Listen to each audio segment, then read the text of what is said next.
Is the Commodore 64 still relevant today? I could talk about the new hardware that's being developed for the Commodore. I could talk about the new games that have came out recently. And I could talk about the thriving community of people that still play and collect these machines. But instead for this video, I'm purely going to be focusing on the games, and games that are relevant today. When I tell people that I've recently got a Commodore 64, usually the first question they ask me is, oh, what games did it have? And I suspect they're asking me to tell them what games that they know about. For me, if I was to list the games that I love for the Commodore, they're all quite obscure. People that didn't play the Commodore, and even people that did play the Commodore, may never even have heard of the games that I love for it. And I eventually will make a top 10 list, but they're not really going to be relevant to today because they haven't been brought out for any other consoles. So in this video, I'm going to focus on games that came out on the Commodore and are now well-known brands and household names. These games are what I would consider the Commodore 64's lasting impact, and if you call yourself a gamer, you should at least recognise some of the games on screen now. When I started pulling together games for this video, I thought I could cobble together some long-lost games from forgotten developers that have since moved on to other things. But it turns out that the Commodore 64 has games from companies like Nintendo, Sega, Capcom, Ubisoft, Acclaim, Midway, and other great companies like Activision and Konami. Okay, so some great companies and then Activision and Konami. I should start out by saying that a lot of the games didn't start on the Commodore 64. Generally what happened back in the day was these games would have been first on the arcade and then ported to the Commodore 64 and other home consoles after that. A good example of this is actually Golden Axe, the Sega game Golden Axe. Basically, this is an example of a game that was on the Commodore 64 and then was just like ported to every console subsequently after that because it's playable on so many consoles. You can actually get it in this package here on the Xbox 360, and even on the marketplace you can play this now on the Xbox One. So this is what I mean by being relevant today and still playable today. Okay, so let's start out with one of the most well-known companies, Nintendo. Nintendo has 3 games on the console. The first is Donkey Kong. Now this was an arcade game ported to the system. The port's actually not too bad as far as ports go. Sort of enjoyable, but I'll be honest, I've never been a huge fan of this game. It was a little before my time and I don't get too much enjoyment from playing this, but actually as far as ports go, it's not too bad at all. I've seen some really bad ports. This one's decent. But for me, things started to get a bit better with Mario Bros. I first played this on, I think, the SNES or NES at a friend's house. And this is really where Mario comes into it a little bit more for me. To give you an example, look at the front cover of the box. That's the more familiar Mario to me. And the little shell creepers and stuff like that. When you look at the Donkey Kong box, he looks nothing like the Mario we know today. And Peach looks like really grown up. Also, there's just something really suspect about this title screen. It's hard to know what Donkey Kong's doing behind that screen, but it doesn't look good.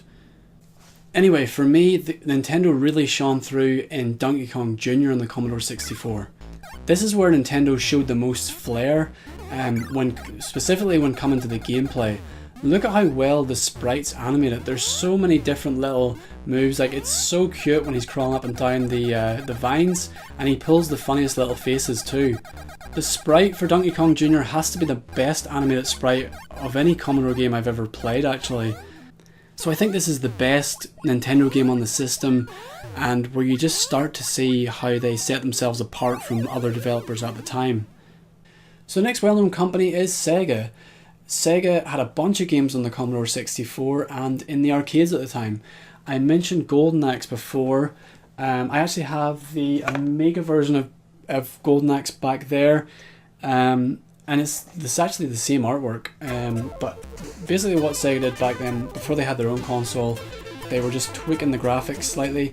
As the technology improved, they were just improving the graphics, but the core gameplay actually stayed very similar, which is nice to see. And eventually they settled on the Mega Drive version.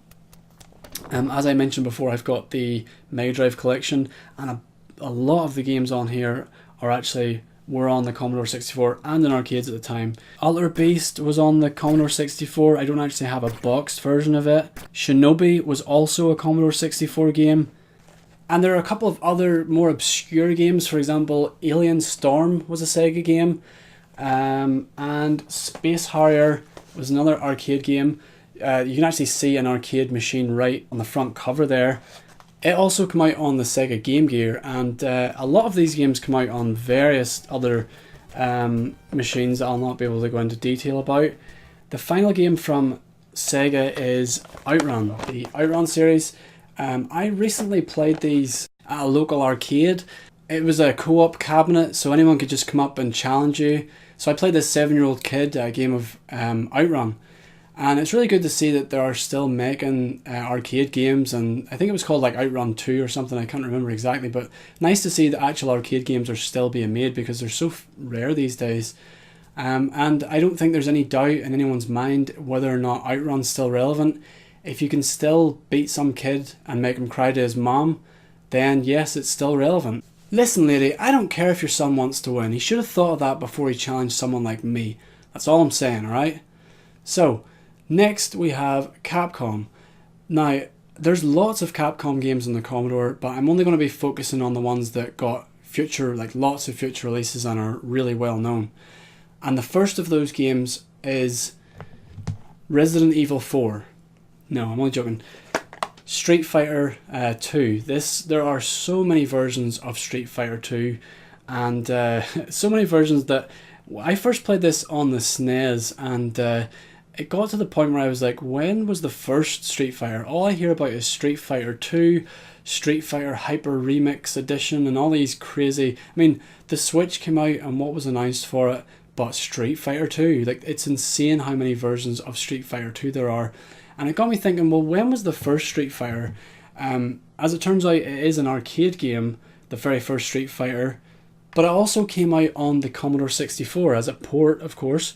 And this was the first time I ever played it, was for this video, and it's really not that much like any of the other Street Fighters, but it has some of the original characters, and honestly, that's as far as it goes. It doesn't really feel like it, but Street Fighter 2 on the other hand has a great port, and it has, if you look at the box, it has Blanka, E Honda, Zangief, Ryu, Guile, Dalsim, Ken, and Chun-Li. So that's like the core characters right there. And also you fight M. Bison at the end, and there's Sagat, Balrog, Vega. Like, it's insane how well they have ported this. Like, you have to remember how limited the Commodore 64 is, and for them to have actually ported this, they've done an unbelievable job, and I will make sure and cover this game in a future video. So another Capcom game you may be aware of is Bionic Commando. Now, the reason I bring this game up is it actually got a remix or remake or whatever you want to call it for the Xbox Live Arcade, and it's actually found on this disc as well. I bought this for just to play the Bionic Commando Rearmed, it's called. But it also got its own sequel on the Xbox 360 also. I think it was probably on the PS3 too, and it's called Bionic Commando. Yeah, very great name. I don't know, they didn't really change it up too much. Honestly, it's not that great, but I mean, this is just to show that the game's relevant today, and yes, it's a little bit old, but it got a sequel and a remix, or a remake, whatever you want to call it. Next for Capcom we have Ghosts and Ghouls, or Ghosts and Goblins. I think actually I've got it on tape too, Ghosts and Goblins. Great game, really fun. It came out for so many subsequent systems afterwards. You've got it on the SNES, and there's lots of other versions of the game, but in more recent times, the main character is called Arthur, and he's actually been put into Marvel vs. Capcom 3. He's on the back of the box, and he's a playable character in the game, so that was a nice little cameo. I just thought I'd throw that in there. Another Capcom game is Strider. Strider 1 and 2 are on the Commodore 64, and this is just one of those games that are out on so many consoles afterwards.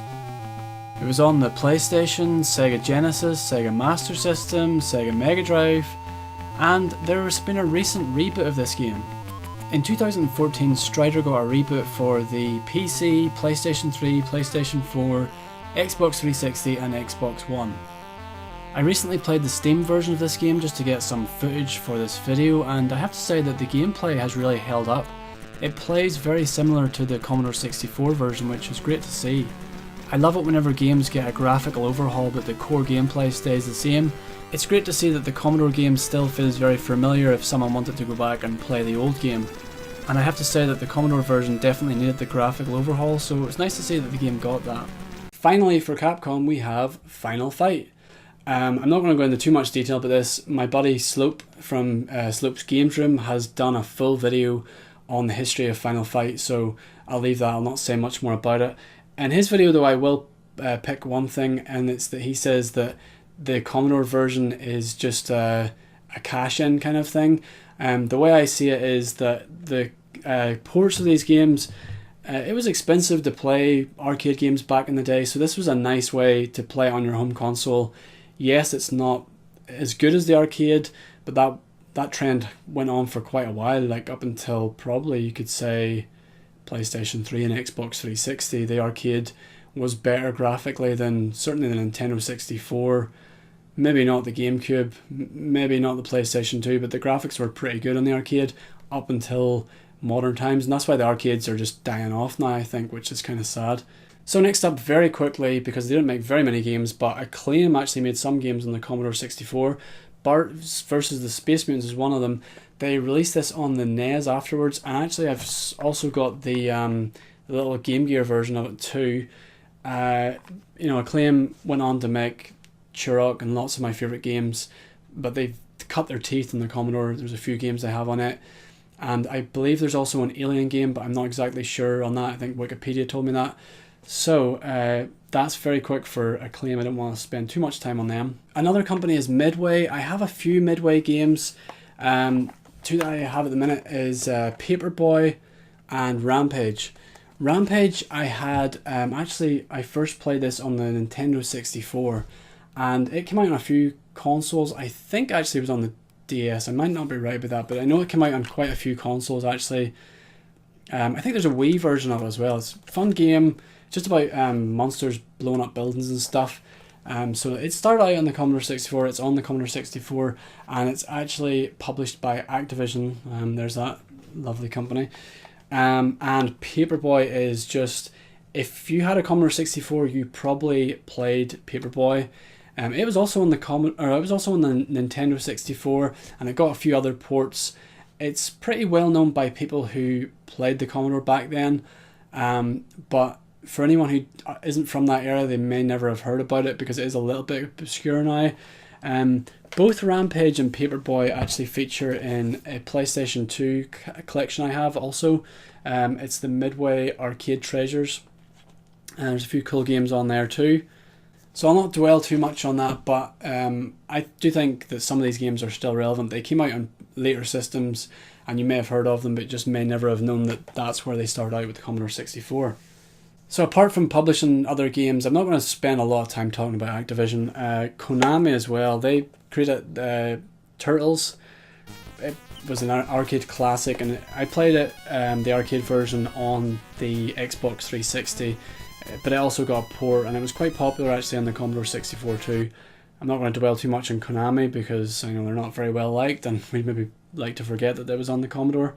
So that leaves me really now with some more obscure games. I don't want to go into too much detail on obscure games because it kind of defeats the purpose. This is all about relevant games, and if they're obscure and you don't know about them, then they're not going to be as iconic as let's say the Capcom games, but I do think it's worth spending a little bit of time talking about these older games too. The first of which was on many consoles after it came out. One of my favourite games, actually, this is one of the few games that I would class as one of my top 10 favourite games. Mission Impossible, no, got it wrong. Impossible Mission, not to be confused with Mission Impossible. Really cool game. I also have like a little tape version of it. But it was then remade for the Nintendo DS. I've got the Nintendo DS version, and it's like a remaster of the original graphics, but they also, a bit like Bionic Commando, they revamped the graphics and stuff. A faithful adaptation, it says here. And it also came out, the same game came out on the PlayStation 2. I was hoping to get playing these for this video and like record a lot of footage.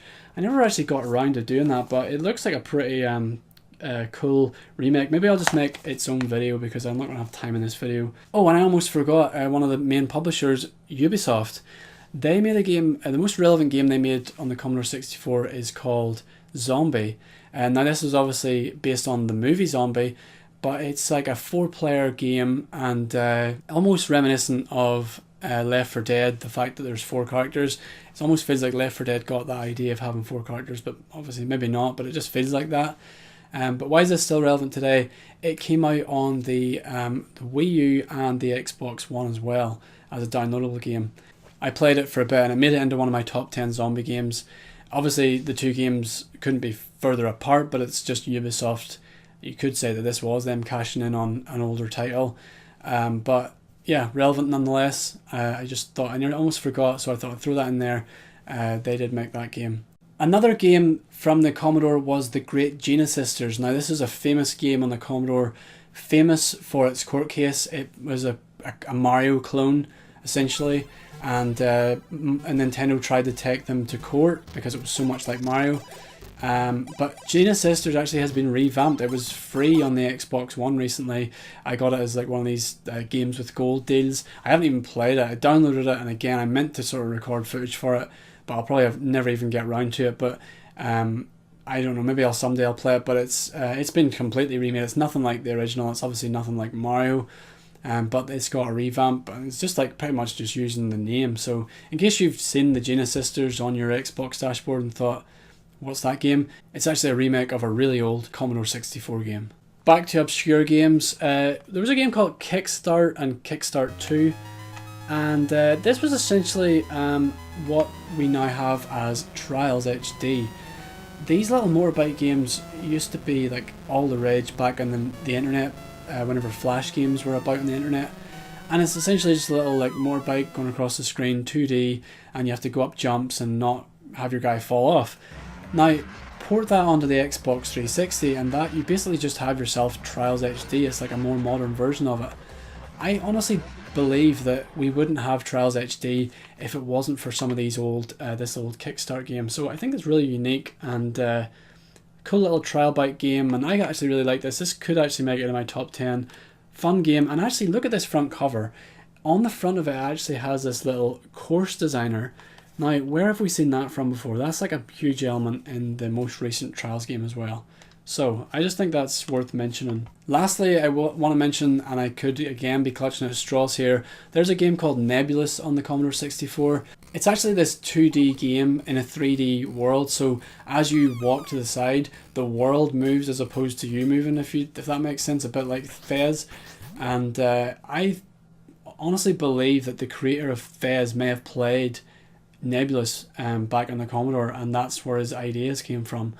But that's just maybe something that I'm just clutching at straws at. But it's what it's shown is that the Commodore had lots of great ideas way back then that are still being pretty much used today, and that's why I think that the Commodore is still relevant. So that's my list of games that are still relevant today. They're still being played, still able to download and be played, and influencing, that's an important point, it still influences games that are being made now.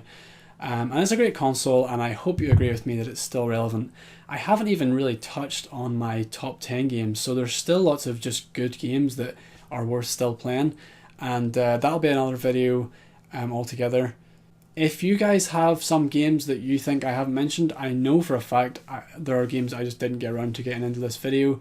So many that I could probably actually make a second video, and I just didn't have time. There's so many variations of these games on different consoles, and ones that maybe you played and you think are still relevant that I didn't cover. So please do feel free to put it in the comments. I may just compile a list and put that somewhere. Maybe put that in the comments or in the description of the video. And I hope you agree that the Commodore 64 is still very relevant. Thanks for watching this video. Please don't forget to subscribe for the next ones. I'm going to be making more Commodore 64 videos in the future, and please subscribe so you don't miss them.